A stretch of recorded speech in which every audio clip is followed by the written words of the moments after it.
Welcome, everyone, to our next episode of The Deliberate Way. What a treat to have you all here. It really is. I'm Dan Seewald. I'm your host, and I could think of no better way to spend a lovely Thursday, early afternoon, or morning, evening, as the case may be. I've got one of the best guests. You're going to be so excited to hear from Tom Fishburne. Tom, you may know him better as the Marketoonist, is here to join me to talk about cartooning, humor, telling complicated stories. But let me just pause for a moment. Big thanks, Tom. Thanks for being here and for joining. Thank you so much for inviting me. It's such a treat to talk with you. And Tom, I'll tell you, one of the things that really excited me about having you here, you've got an award-winning book, Your Ad Ignored Here. You've done so many different things, but I'll tell more about you in just a moment. For my friends who are first-time Deliberate Way guests, quick word about what it's all about. Years ago, I was a coach, a wrestling coach specifically, and I discovered something kind of curious. The best performers always had a systematic or deliberate way of preparing and performing.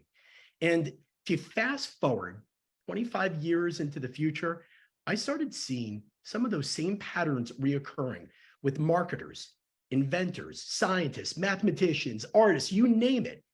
The ones who are really elite performers, the ones who did their jobs and their crafts they knew best, they had a systematic way of doing it.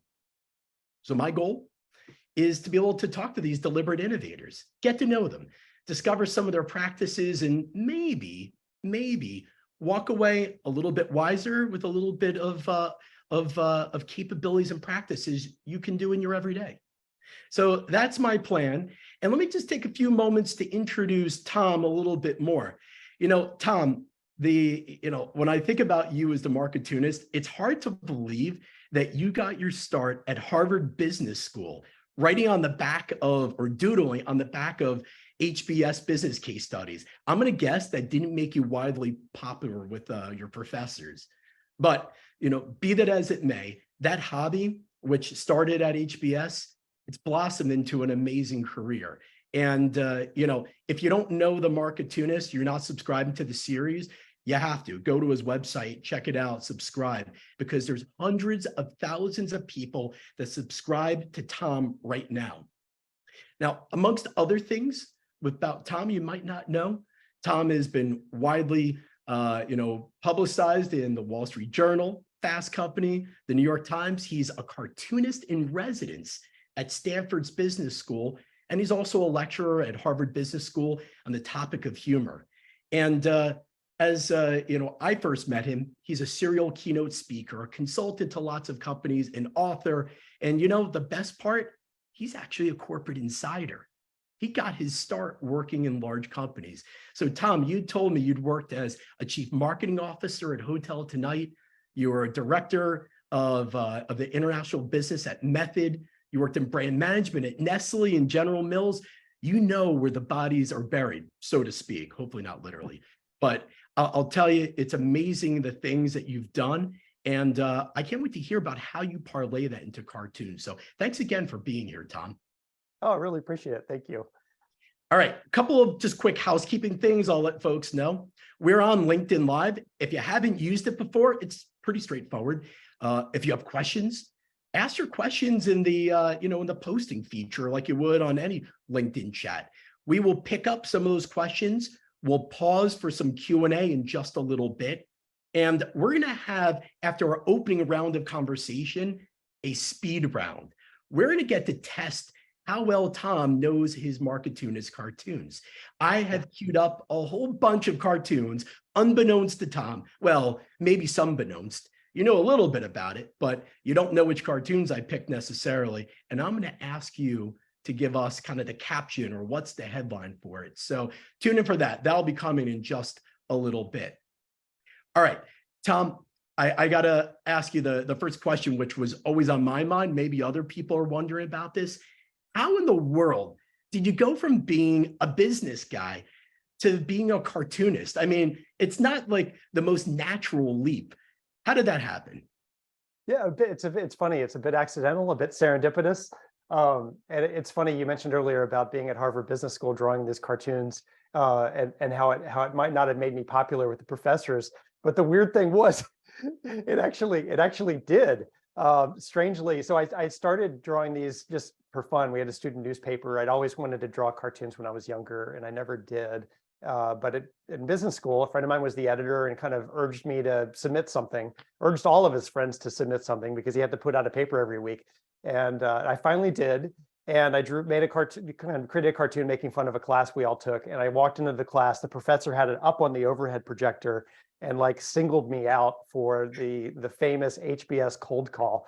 So I was in the hot seat because of the cartoon. But a couple of things happened when the cartoon was up on the screen. I like had a moment of panic, but then everybody in the room started laughing, and I just got hooked by that. But strangely, that led to professors, including this one, commissioning me to create cartoons for as teaching aids, and as exhibits in the backs of HBS cases. And one of the professors I had around that time has been the one who has later invited me back to Harvard Business School to teach about humor in their executive education program. So it's funny, it actually came full circle. I realized that what started as a hobby actually had some great value attached to it, that cartoons and humor can help us talk about things in business that we need to be talking about. And sometimes that can be the best way to really expose the elephant in the room, the emperor having no clothes. The humor can play a really useful role. And it taught me that it can also be a great leadership skill. And so it's something I try to carry sort of in my regular day job when I was working in marketing at those places you mentioned. But eventually, when I decided to make the jump and do this on my own, I realized that it wasn't as cut and dry as shifting from a business life to a cartoonist life. It was realizing that cartoons and humor could be a great way to unlock different things in business. And so since I made that jump in 2010, I've worked with over 200 companies, helping them communicate with cartoons, a lot of that through external marketing campaigns, but increasingly a number of projects have involved companies talking to their own employees and going through a period of culture change and using cartoons and humor as a way to walk through that change in a way that can feel a little bit more approachable. And so for me, it's brought, actually, weirdly, everything that I've done in my whole professional life all together. It's really unlocked it on a few different dimensions. I want to come back to that professor. It could have gone a very different way. Not everybody is full of mirth and open. He could have been very thin-skinned and said, "I don't like the fact that you pointed fun at me." Yeah. Do you find that how often is it, do you find that in the corporate setting, or academic for that matter, that people will take cartoons and humor the wrong way? And and how do you combat that if you're trying to interject that? Because even if you've got a good sense of humor, sometimes people will misinterpret it. What have you seen, and what do you recommend?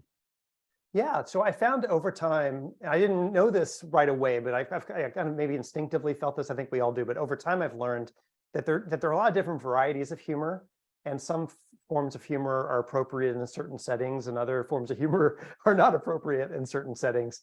And I found that in the world of business in particular, I tend to focus on what academics describe as affiliative humor, which means that we're laughing together about a shared experience. And so I'm very careful about what the butt of the joke is. I try not to do aggressive humor, shock jock type humor. It's not my nature necessarily anyway. I think everyone has a personal style of humor, but I find that particularly in business environments, if we're careful about the type of humor that we're using, it alleviates the vast majority of concerns that can come up. And actually, humor can be an act of empathy. There's an old vaudeville expression I've always liked, that laughter is the shortest distance between two people. So when you're laughing about a shared experience together, and you're thoughtful about where the humor lies, it can be a real enriching sort of bonding experience. What often happens, because there is concern about something misfiring, we tend to overcorrect so far in the other direction. We don't bring our true selves to work. We feel, and that can stifle a lot of communication and innovation. I do this thought experiment whenever I speak at an organization. I do a New Yorker style cartoon caption contest where I have a cartoon needing a caption, something that I've drawn that's open to interpretation, and I send that out to an organization ahead of time. And then when I arrive, I kind of share some of the funniest things that come through, and it's always really fun because people often are they tend to self-judge. They might not think of themselves as very creative, and suddenly you have a cartoon with 10 to 20 different captions from all their coworkers that are all really funny. And you realize, oh my gosh, there's a lot of creativity and laughter in the room. It's one of my favorite things to do.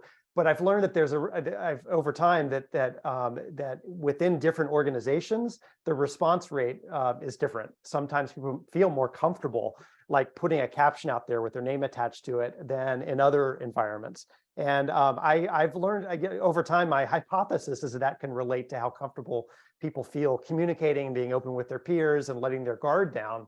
And I feel like that's an essential part of innovation and creativity and a healthy culture. And that as leaders, we can sort of set a tone that you can feel comfortable being your true self around your colleagues, and your sense of humor is part of that, I think. Any barometer that you've used when working with a large company to get a sense of how much will they lean in and how much will they lean out? How do you get a sense of that when early on when you're first talking to an organization? What are some things that give you the canary in the coal mine, if you will? Yeah, so when I'm speaking, that caption contest is the best barometer I've found because it's a uniform thing. But often, in all the organizations I've worked with, I generally don't do any outbound marketing about what I do. It's really through my own weekly cartoon. And so that's been a great screening mechanism because people, when they reach out to me, they generally know my work. And so I'm not trying to knock on the door. I generally, the people who I get the privilege to work with have already been following my work for a while. So that's one sort of barometer that they have, that type, the humor I use kind of resonates to some degree. But I think once I start talking with organizations, I can tell pretty quickly, and having worked inside big corporate environments, there are certain behaviors that you get a sense of how hierarchical it is, how much people defer. Some of the organizations I worked in, we would look at a piece of creative from an ad agency, and there might be 10 of us on our side in the room. And do people wait for the most senior person in the room to speak first? Or is it a culture where the opposite happens? Like we want to hear fresh ideas from potentially the most junior person in the room. Those types of things, I think, are things we can look for. I look for when I work with organizations, but I think we also can look for in our own organizations wherever we work. How do we feel more comfortable sort of opening up the gates? Because when we're trying to be creative in an organization, create innovative thinking, we want more ideas on the table. We don't want people to self-edit so much.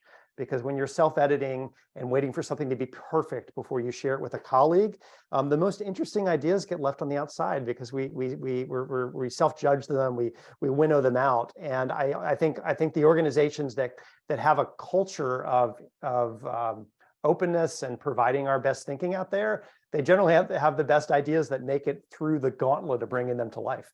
And so I find over time this weird job that I have has given me an opportunity to spend time with a lot of different organizations and different industries and different cultures and styles. And I feel like it's underappreciated sometimes, but those organizations that really embrace that, it leads to a healthier culture, which leads to more innovative thinking.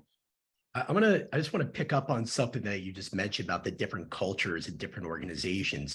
To me, it seems like one of the most tricky things that you would experience or anyone else they're kind of coming in that's not an insider is not just the culture, but how things are changing, the trends and the patterns that are happening inside organizations. How do you stay relevant and plugged in? When I look at your cartoons, you seem to pick up on the nerve, that as it's happening, whether it's about Chat GPT or about downsizing and layoffs, and you pick up on that trend very early, and you don't necessarily get that from reading the Wall Street Journal. It's around being around organizations.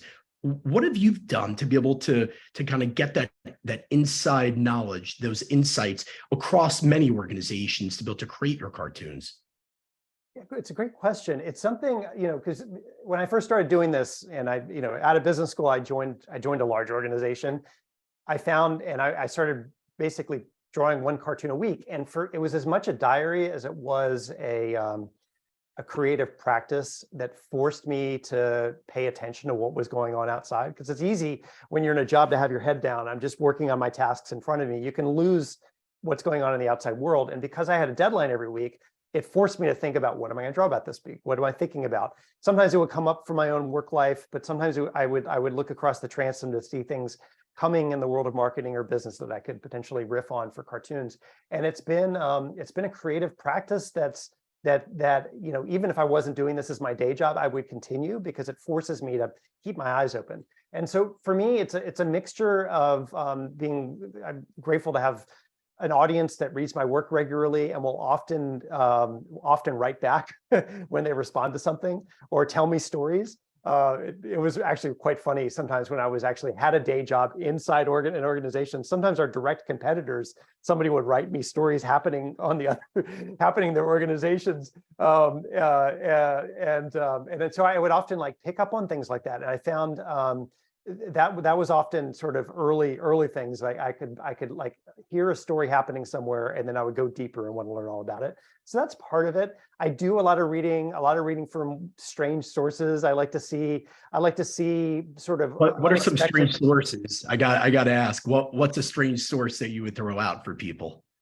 So I find particularly entrepreneurs who are in different industries and different environments, sometimes they'll have their own takes on things, whether it's through social media or their newsletters. My favorite, in a way, he's almost a mentor, even though we don't actually talk that often. I've met him once or twice.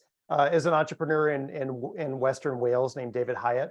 He started a denim company called Hyatt Denim, and it's in a small town in Wales.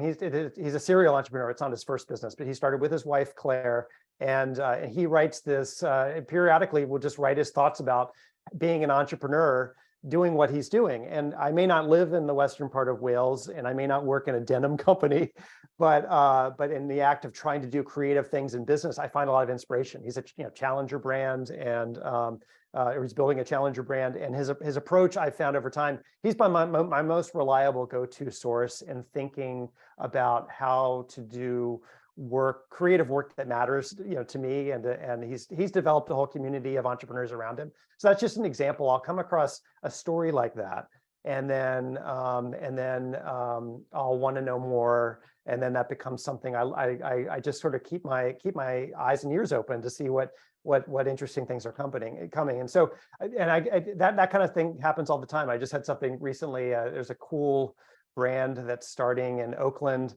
It's a new football club that's based in Oakland, the Oakland Roots, and it's a great, cool, interesting challenger brand story. And I had a chance to learn more about what that organization is doing, trying to do the opposite of what a lot of football clubs do, which is sort of a top-down approach. An owner will drop a team into a city, and they're trying to create a bottoms-up approach that's a community-oriented approach. So I'll come across a brand story like that, and I'll just want to go deeper and want to learn more about the team involved and what their approach is. That's the type of thing that I do. I find that because my regular weekly cartoon is just a weekly, and it works like a diary, and I don't have an editor, I get to follow my own interests and pursuits. And I found over time, a lot of my friends or people I admire have a similar creative practice in their life that forces them to keep their eyes and ears open, just for the sake of kind of tapping into what's going on broader in culture. Now, a couple of things I'll just say that, first off, if you haven't looked, other people haven't looked at your cartoons, behind the cartoons, there is some really great musings, like really great insights, stories, examples. So like the denim example, being a challenger brand coming from Western Wales. There's those types of stories that often sit behind a lot of your cartoons. So I love that. As I dug in, I'm like, oh, there's a lot of depth behind this. So I really love that, being able to elaborate. The other thing I'll just mention is, for folks who are listening and you have questions, comments, thoughts, put them in LinkedIn. We're going to come to you in just a handful of minutes. I'm going to dominate a little bit and take the floor and ask a bunch of questions to Tom, but you'll have your say in a few moments. Tom, as somebody who enjoys writing personally, I find that sometimes I can just get blocked. Like it could be a week that goes by and I feel like I haven't had a genuine thought. And it can be so frustrating. I'm going to guess that you have the same thing cartooning. How do you break cartoonist block or writer's block for a cartoonist? Well, what's your any secret sauce behind that? Because you're so prolific. And I started thinking, man, how does he keep pumping these out so consistently? So I'd love to hear if there's any some deliberate tips you could share with us. Sure, absolutely.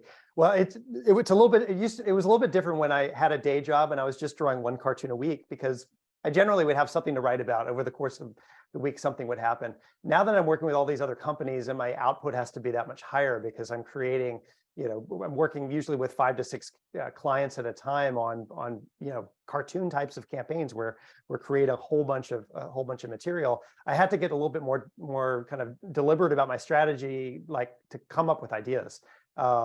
And sorry, I just realized the word deliberate plays right. So a little power suggestion, Tom.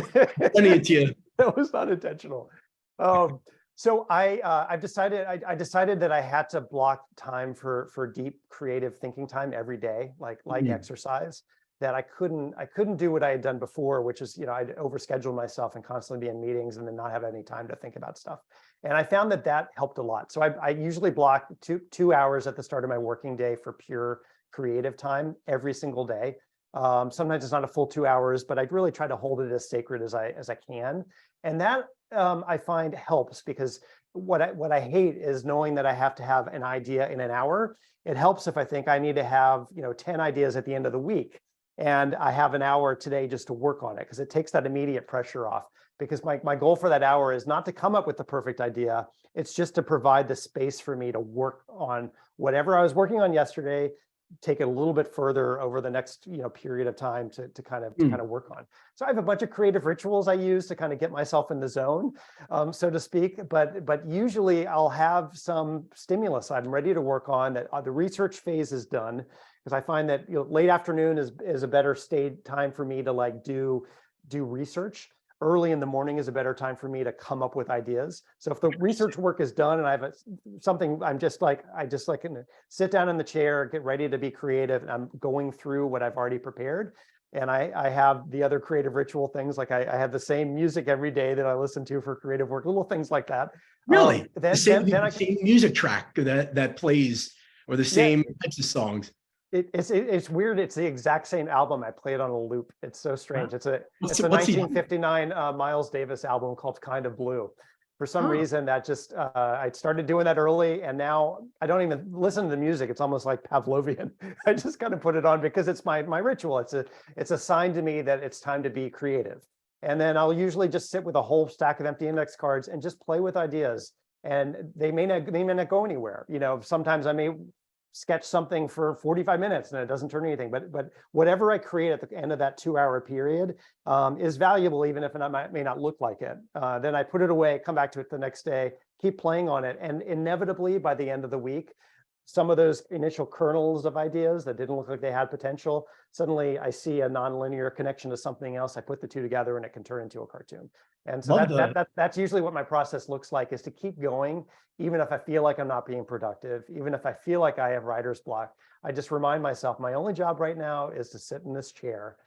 And when I've held true to that, it acts like a creative muscle. I remember I met an editorial cartoonist once, and he said, I used to think my ideas were like a well, and I would pull them out, and once they would just be dry sometimes. And he's like, now I think of it like a muscle, that if I exercise it every day, it's constantly processing the stimulus that I put in front of it. And if I treat it like a muscle, which means I'm being healthy and I'm exercising it, like it does its job. And at the end of the period of time, there's work that I can feel comfortable with. Love it. Love the analogy. It is a really good point about muscle memory, but muscle building as well. There are a whole bunch of things I want to pick up on from that, but I really found it fascinating that you've recognized that there's certain times of the day that you're better at certain things. And that may sound really obvious. I have not personally trained myself to focus on the morning I'm doing this, the night I'm only going to do that. Although you start noticing those tendencies. Yeah. When did it actually click for you that I'm best at doing this in the morning and I should be doing that at night. Well, what was the epiphany? And if you are somebody else out here listening like me and thinking, how do I use this? What would you tell them? The big epiphany happened when I left an office job where I had, traditionally my schedule was almost booked out for me. I was so overscheduled moving from one thing to another, and I was constantly hungering for deep thinking time. I just felt a real lack of it. When suddenly my schedule was my own and I could schedule my client calls and other things when times that worked for my schedule, I started naturally gravitated to realizing that I was felt most creative in the morning. I kind of intuitively knew that. And then I started being just more focused about blocking that time and holding it sacred. And I found that I changed my whole morning routine a little bit because I sometimes find that, I would look at my phone first thing in the morning, and then essentially my to-do list was set by whoever happened to write me that morning, as opposed to thinking about how do I really want to get the most out of this day. And in my case, like being creative is the number one priority. And so I block that time and hold on to it, because I feel like when I hold on to it and I prioritize it, then later in the day, I've got a million other things coming on that are coming across the transom, whether it's emails or the conference call I just had or whatever. My head's too full to come up with creative thinking. And so I did obviously a lot of reading about what deep thinking, the importance of it. And I feel like there's a growing appreciation for that in everyone's work lives. I think COVID allowed people to have more control of their schedules in some degrees. I've talked to people who've started to carve out time for deep thinking time.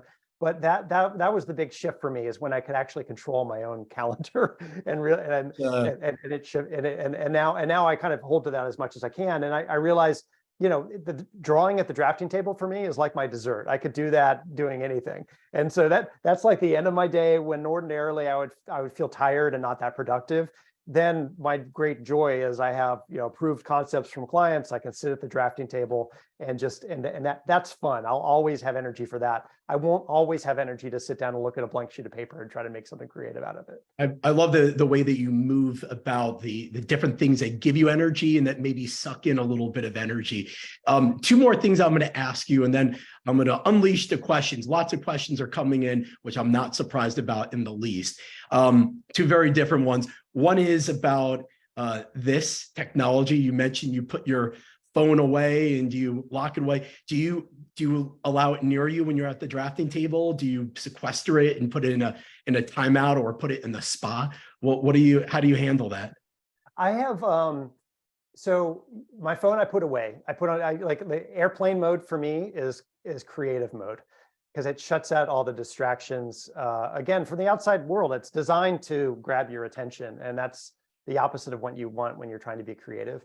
I do use technology and devices sometimes in the idea process. And so I have a separate iPad that doesn't have any alerts or anything like that I'll use if I'm like, if I really want to, I'm doing a cartoon in a particular environment, let's say like an airport. Google image search can spark ideas. Suddenly I'm like, what are different environments in an airport? And suddenly I'm seeing the long lines at check-in, or I'm seeing, people sitting in a lounge for food or whatever. My creative process is sparked by stimulus. And so creativity knows no boundaries for you then. Like, you're a dangerous man in the DMV, I bet, or in the airport. That's how I think creativity is a very non-linear thing. Our office lives are designed to be linear processes. So you have to be forceful to have non-linear thinking time. So anyway, yeah, I like having, I do use technology in that way, but anything that might interrupt me from the outside world, I turn off and put away, including my phone. All right, I'm going to ask another question for you, and then I do promise the folks I'll turn it over to your questions for a bit as well. I think about my growing up. My parents told me when I was a kid, hey, you should take a very practical job, something that's purposeful, like being an accountant. And I became a CPA as my first job, believe it or not. I didn't really particularly care for it. And when I said I was working in the space of innovation, my parents were like, are you crazy? I don't even know what innovation is. And a lot of people don't. What did your parents say to you? What did your family and friends say to you when you said, this whole business gig, I'm out. I'm going to be a Marketoonist. what did they say? What were the things that came out of their mouth? Were they supportive, or were they like, Tom, we got your back, but you know, with the cardboard box over there, if things don't work out, so you better really hustle. Well, what did they say? I was very fortunate because my mom in particular had a very kind of non-traditional path. She went back to college in her late 30s with young kids at home. My younger brother was in kindergarten, and this was the 80s, and it wasn't a common path. She announced that her lifelong dream had been to be a doctor. So not only going to college, she announced she wanted to go to college, then 4 years of medical school, then 3 years of residency. And her friends thought that she was crazy. But she did. She actually went to college the same time as my older brother. They were pre-med together at the same school at the same time. And it was in newspaper articles and things like that, you know, at the time. And my mom, watching her go through this process where a lot of people were like, what are you doing following this path? And she grabbed onto it, and she did it. She graduated Phi Beta Kappa, went through medical school, became a practicing pediatrician, and realized this lifelong journey. And so she graduated from medical school the same time I graduated from high school.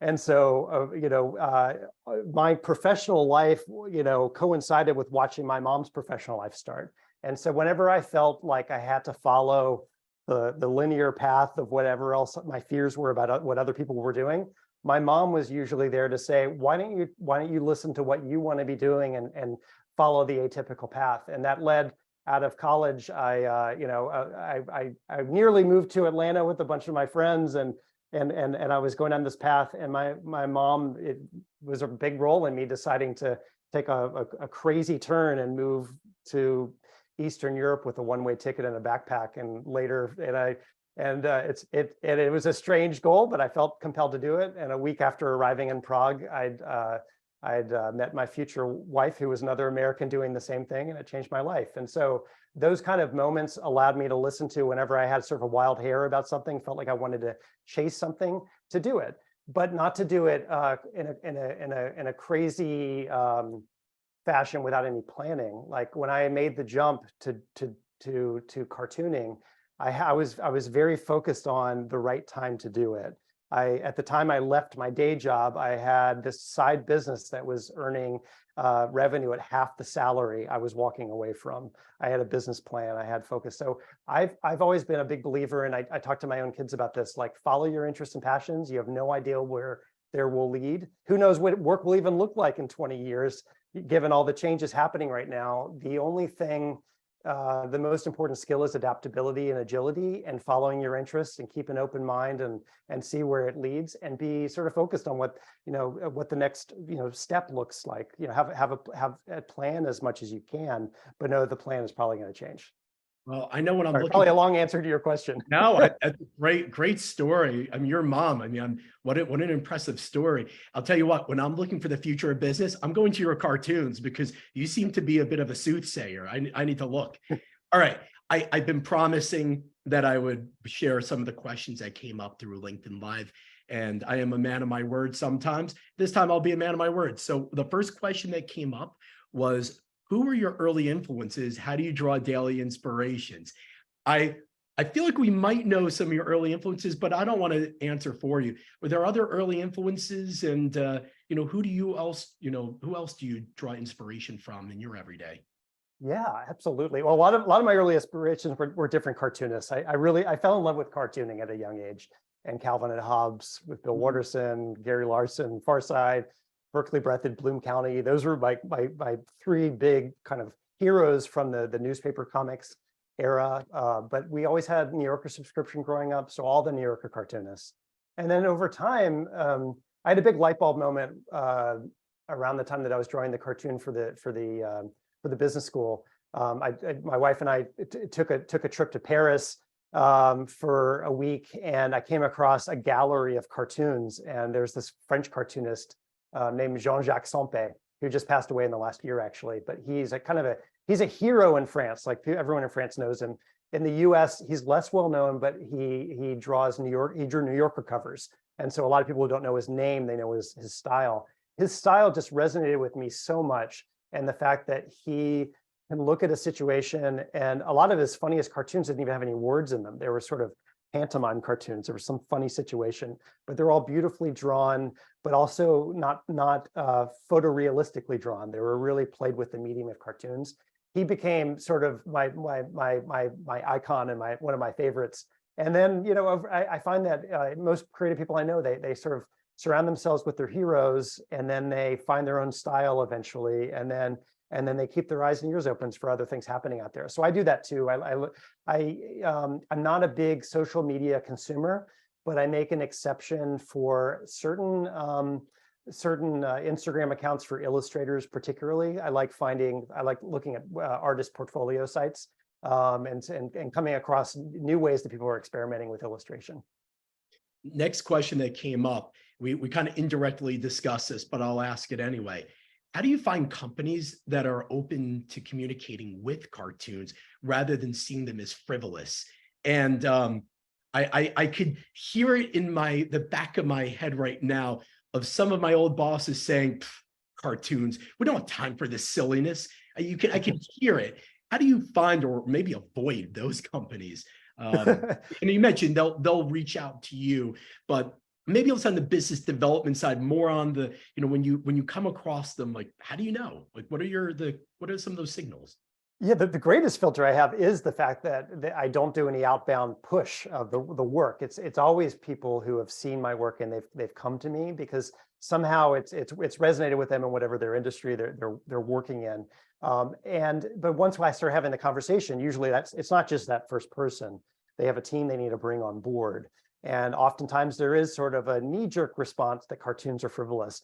And so I try to approach it through a combination of, one, sharing my work. So you can see how I've covered topics potentially in similar industries. I work with a lot of risk-averse industries. Like one of my longest running clients is in HR, and you can imagine all the potential landmines or sensitivities, and this isn't something Just we a make fun little of. bit.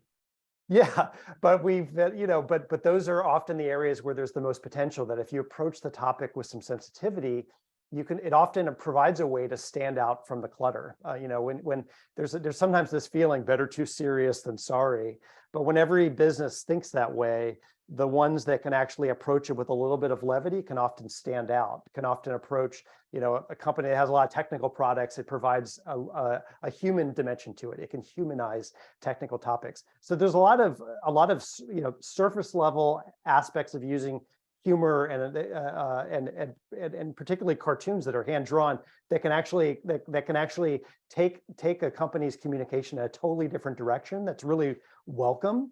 But I also have had the benefit of working with over 200 organizations. There's a lot of proof points. Cartoons generally perform at triple the engagement rates of other types of visual media. There's an aspect to a cartoon, which is typically words and pictures put together, where the reader has to solve the riddle of why these words are with this picture. And there's an engagement factor to that. Like, why is that funny? And when they see why it's funny, there's an appeal to it. And so there's, the companies that have worked on it have done heavy analytical modeling of how cartoons have performed relative to other ways they typically communicate, have seen a huge lift. And so I'll point to that. I'll generally, when I talk along those lines, unless somebody has a tremendous bias against cartoons, they can generally see the potential once we start talking. And thankfully, I get to work with a lot of organizations that started with a pilot and have turned to a long-running campaign. The company I mentioned in HR, we've now been working for most of the time with a weekly cartoon since 2010. And that's a lot of material in the space of HR to prove that you can cover a lot of topics sensitively with cartoons. I like to appeal to both the right and the left brain, depending on who you're talking to. Now, Yeah. speaking of appealing to different cohorts, somebody asked a question about how do you reach different age ranges, in particular millennials? Do they connect with? Does it resonate with them? How do you see it playing out differently amongst different generations? Yeah, it's really interesting. I think that, cartoons as a medium go back, centuries. The Bayeux Tapestry was a comic strip. So at the kernel of it, it's basically words and pictures. The whole explosion in meme culture through millennials proves that words and pictures together, it's a powerful communication medium. I think that one of the aspects of cartoons that they're crafted. It takes me a long time to get to a final cartoon, so you can be very focused in what you're trying to communicate. I think it's strange that cartoons in the newspaper, for instance, that's a struggling industry. And yet, in some ways, it's a medium that's perfectly designed for the short attention span world that we live in. And they work really well with that. So I've seen quite an explosion in readership among millennials and Gen Z. I'm experimenting more and more, which I haven't released some of these projects yet, but experimenting with how cartoons can be extended to short form videos and Instagram Reels and TikTok. So I'm trying to always continually adapt and evolve. But at the kernel, using humor in the workplace and using the medium of cartoons and that unique way of communicating, I feel like it's perfectly suited for the world that we live in. So just to play on that a little bit more, somebody asked another question, and I have a little interjection on this. The question was related to, have you ever seen people use a series of cartoons in lieu of or in support of an internal survey? And I was just going to mention, years ago, United Therapeutics, their life sciences company, they did their entire 10K as their filing with their financial securities filing. They had done that all in cartoons, which I thought was madness. But people loved it. Have you seen that used like internal surveys in lieu of or in support of things like that? 100%. About a third of the projects I work on now are internal communication campaigns. And they're exactly for that reason. The same way trying to reach a consumer or a customer, it's a cluttered world. How do you break through the clutter? The same thing is true in an organization trying to reach their own employees. They're besieged by HR communication coming across the transom, Slack channels. It's just, how do you keep, when you're an employee inside of an organization, that's a lot coming at you. And so being deliberate about communicating in a way that's going to be fun and engaging, and humor is a great way to do it. It's been some of my most fun projects because I really get to understand the inside jokes inside their culture that are respectful and use that affiliative humor I talked about earlier, but also have references that you'll only get if you're inside that organization. Those are some of my favorites. And yeah, some organizations have had ongoing series, sort of a once-a-month kind of series. Others have been launching some type of cultural transformation inside the organization. Here are 10 values, and there's a cartoon for each one, sort of unpacking that in a funny way. I've done a lot of work like that, and it can be really effective. I always try to think about the cartoons in an ecosystem of the other communications. So the cartoon might make them laugh, but then what else does it link to? And so, it, like mentioned the survey, having a cartoon that tees up, potentially a conversation starter, and then there's a survey on the back of that.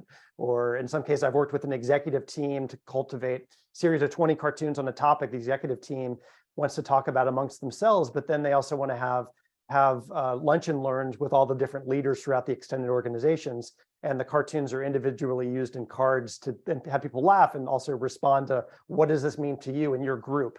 It can be a fun way, because it's a very participatory medium. Everybody can see something a little bit differently in it. It can tee up certain topics that might be uncomfortable to talk about another way. But in a non-threatening way, you can all laugh together. And then on the back of that, you can have more focused conversations. I love it. There was an Israeli social psychologist that created these cartoon cards, no words on them, just pictures. They would hand them to couples who were going through counseling or dealing with grief in some cases, and they would have them use as a medium to be able to discuss. And people said it was incredibly effective beyond just sitting there and talking. It was, so I was struck by that. You just kind of reminded me of that story. All right, there are plenty of other questions, but we're running short on time. Not a surprise because there's so much to talk about, but I did promise that we were going to play a speed round. So Tom, here's what we're going to do.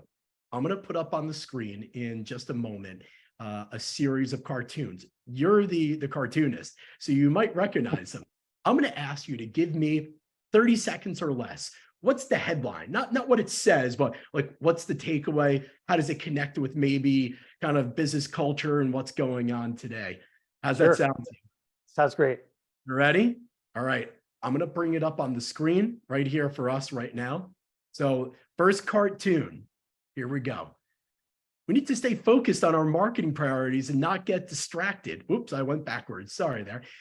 We need to stay, I got distracted. We need to stay focused on our marketing priorities and not get distracted by every shiny new, look, squirrel. What's this all about, Tom? This is one of my favorites, I love actually. this. I actually really love dogs. This is one. This is one of the ones I actually have framed on my wall because I can't remember when I drew it, maybe 6 or 7 years ago. But it's one of those that I try to draw cartoons that are kind of evergreen, that the issues never get old. And I think there's always a new squirrel. I can't even remember what squirrel was on the horizon at the time that I drew this cartoon. But you know, last year it might have been NFTs. It's constant. And I feel like in business, but marketers in particularly, we're attuned to what's happening outside, which is great. The challenge is how do you stay focused on your strategy and pay attention to those things, but not have the distracting squirrels become your strategy. I love the LCD projector looks relatively modern there. So it doesn't feel like it's that dated. So that was a nice LCD the dogs are using. All right, next one. This is one of my all-time favorites, Tom. We have to do more with less. I felt like you must have written this like in the past few weeks, but this isn't new, is it?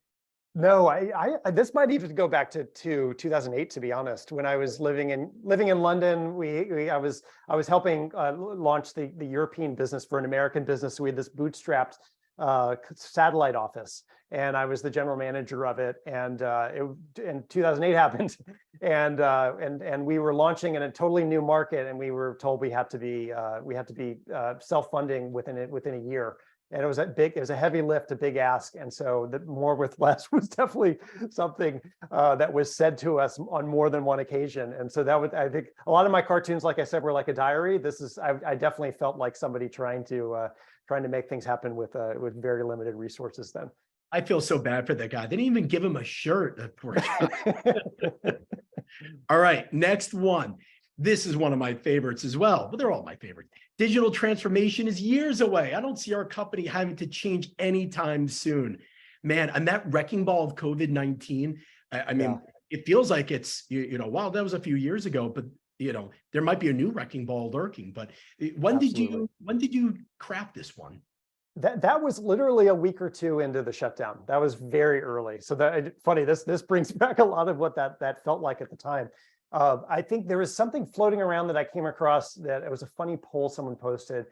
Who was driving your digital transformation strategy? And it said the CEO, the CIO, the CTO, or COVID-19, and someone circled COVID-19. And it was, I think that was the moment when everyone had these projects that might take, 6 months, and suddenly they were doing them in 3 weeks because COVID-19 was a force effect. And so I think I was also probably motivated by feeling like a big wrecking ball was coming through my life. And so, yes, they're constant wrecking balls. You could write ChatGPT on the side of that right now. Yeah, each one there, you really could keep interchanging that. All right, I'm going to turn to the topic of creativity and innovation, one which we've talked quite a bit about, and that's near and dear to my heart as well. And this one really, this just stood out for me here. So someone like to share next? The poor guy in the stockades, what inspired this one? I feel like there can be organizations, there's a high failure rate in innovation. A lot of ideas don't work, and organizations wanting to improve their hit rate, they'll often like focus on the previous failures, and it can sometimes send an effect that will just clamp down on anybody being comfortable sharing their ideas in an organization. One early example to me, when I worked for a snack food or a large food company, and they had a snack food that failed. The snack food brand was called Wahoo's. I remember this really distinctly because it launched when I was an intern, and then it failed. And then I later joined the company, and everybody would talk about, oh, we don't want another Wahoo's. And it became this joke about the Wahoo's hangover. And I feel like a lot of organizations, whatever they have, there's something that didn't work a few years before that everyone brings up, like, we don't want to do that again. But the effect of that public punishment almost is that it keeps people from really feeling comfortable being creative and coming up with new ideas. I love it. I did not get that. I didn't get that level of intuition. Now that you say it, the stockades was about publicly shaming people as well. It's a great metaphor. Really like it. All right. And it looks like it got cropped to the top line there. I think that I can't remember what it said above it, but does anyone else have another idea they'd like to share? It looked like it got cropped here. Yeah. I'm gonna just jump to this one, Tom. Now that we've brainstormed all these exciting new ideas, time to sort them. Yeah. I mean, I feel like a lot of things go in these buckets. That's it. Yeah. Really, this feels so real, unfortunately, to me. It's I feel like a lot of organizations and trying to be more creative and having innovation, you know, the approach can often be to think about an offsite once a quarter, twice a year, once a year, where you have permission to be creative and sky's the limit, blue sky thinking. But then the rest of the time in the organization with your critical thinking hat on is all about thinking what's wrong with it. And that's a healthy thing to do. But I feel like I feel like more of our creative thinking can carry through in the organization on a day-to-day process. One big contrast with this, when I worked at Method, we had floor-to-ceiling magnetic whiteboards in certain spaces of the office where ideas were constantly out in the open and everybody could add to them. We called them our wiki walls, like Wikipedia. Everybody could add to them and think about how they could work. And sure, some stuff came up that were, you know, in the zone of tried it before, yes, but too risky. But it was a cultural artifact for all of us to feel like the job of the wiki wall is not to think about what's wrong with it, but instead think about how you're going to take it forward. How you're gonna take it in a new direction. And so I think in an organization we have to, I think a lot of times kind of thinking through when is the right time to be creative, when is the right time to be critical, and a lot of times organizations can emphasize a little too much on the critical side. I like it. I'm curious what sparked this one, because I could hear this off in the distance. Now let's tear apart everything we tacitly supported just 5 minutes ago. Ooh, oh. You need the sinister laugh with this one. What sparked the meeting after the meeting? Yeah, I can't even remember where I was professionally, but I've experienced that a number of times. I feel like there can often be a bit of meeting theater that can happen. I think particularly in large organizations, but really anywhere where where I drew a cartoon once that had like a meeting schedule of a typical day, and it was like, you know, 8 to 9 meeting before the meeting, you know, then planning meeting, and then, you know, the meeting after the meeting, and the whole day can be spelled up with pre-selling before the meeting and then post-selling after the meeting. And just the amount of time organizations spend in meetings, it's really crazy. So yeah, anyway, I've definitely experienced this, not just on one occasion. Now, this one, I have to say, I looked at your some of the posts. There were some folks who worked in legal and regulatory that were not very happy with this cartoon. And they said, hey, it's not our fault. You're pointing fun at us. But this definitely exposed a nerve about the blank advertisement up there on the billboard. This definitely was a bit of a lightning rod. Tell me about this one. Yeah, actually, the attorney who commented was an attorney I had worked with myself about 6 years previously, so I knew him personally. And he was right. We had a good-natured back and forth about that. He was right in the sense that a lot of times in my professional career, I would think of the legal team as sort of the last, right? Like we're going to do what we're going to do, and then we're going to bring this final thing to the legal team to do something with. And at that point, all they have left is a red pen to say, you can't do this, can't do that.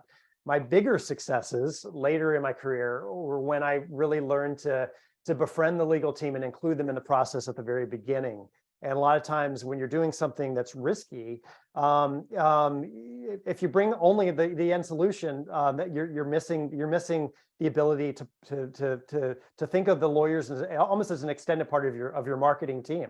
Here's the challenge we're trying to do. How do we approach that? And once I started approaching that way, I realized that a lot of times those with legal specialties had really creative ideas.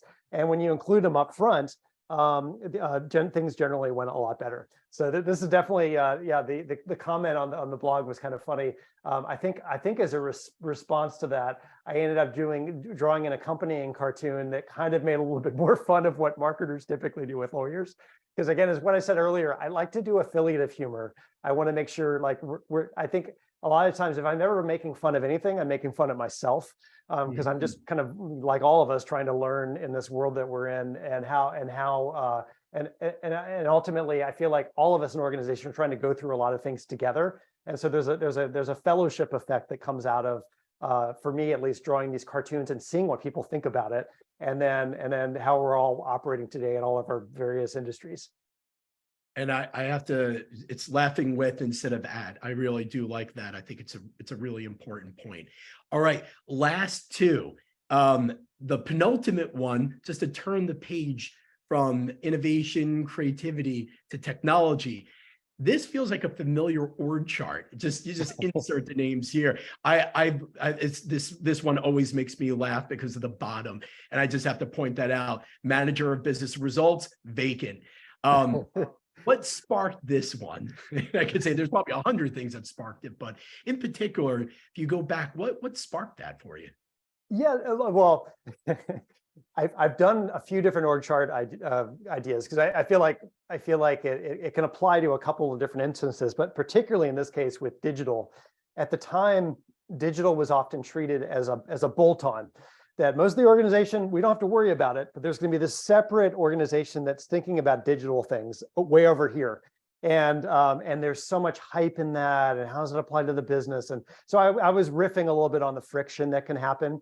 Over time, I think, I think everybody's jobs have to think about digital. We all have to. So it's part of the organization. So I was reflecting a little bit on the siloed treatment of digital. All right, Tom, you've come to the final cartoon. You ready for it? Well, no better way than for us to be able to close out the cartoons than to talk about ChatGPT. I love it. This one really stood out for me. How will AI impact our business? And then having AI tell you there are many ways AI can impact your business. And I think I've actually even typed that in before myself, but that's pretty close, near and dear, because everybody's talking about AI, generative AI, and ChatGPT. This must have been pretty recent, I suspect. This was recent, and it was surreal because the official ChatGPT social channels started sending out this cartoon right after I drew it. So that really felt like it was talking to me. No, I drew this, just as everybody has been trying to make sense of what these tools mean. This is pretty early on. This was right after it was sort of launched and everybody had that moment. And I wrote an accompanying post about how it reminded me of the famous Microsoft Internet moment when Bill Gates wrote a memo in '95 that they were going to pivot the entire strategy of Microsoft to realize the internet was one of these game-changing moments. And so I wrote an accompanying post about the AI moment and how everybody was approaching it. Interestingly, with also with Microsoft at the center of it. Awesome. Well, you've come to the final round. You did a great job. Big high five for that, Tom. Thanks for playing along with that. So we are just about out of time, but I want to just kind of wrap up with a couple of thoughts. Well, first things first, really appreciate all the insight, the personal stories, the examples, how cartooning and humor really play in. It illuminates and it brings things to life. I also appreciate some of the deliberate practices that you shared, really helpful. And I'm going to try out a couple of these myself, but let me ask you kind of a closing thought or words of wisdom for folks who maybe they're aspiring cartoonists. They want to bring a little bit more play or humor into their homework or office work life. What type of guidance or counsel would you give them? I would say, I think having some sort of creative practice of some type could be useful to anybody. But I think the main thing, whether you're a cartoonist or anyone in business, is to keep experimenting, not to get stuck in a rut. I think it's tempting sometimes. I feel like the longer I've been doing this, I feel like I can go to what's tried and true. And I need to, AI is a good example of this. Like I try to play with new tools when they come around, and to continually be learning and finding out how people are approaching things. So my big message would probably be to keep our eyes and ears open, have some sort of creative practice that allows us to process what's happening in the change around us, and be open to experimenting with that change. Awesome. Well, you heard it here. Tom Fishburne, the Marketoonist, awesome to have you. Thank you for taking the time and being generous with your insight and wisdom. I will say our next episode is a perfect build on what you've just been talking about. We're going to have Matthew Lau from New York University, professor of bioethics, talking about some of the ethical conundrums that come up with AI and other emerging technologies. So tune in for that next one on April 25th. But from me, from Tom, from The Deliberate Way, thank you guys for tuning in. And we look forward to hearing about your deliberate practices. Tom, thanks again.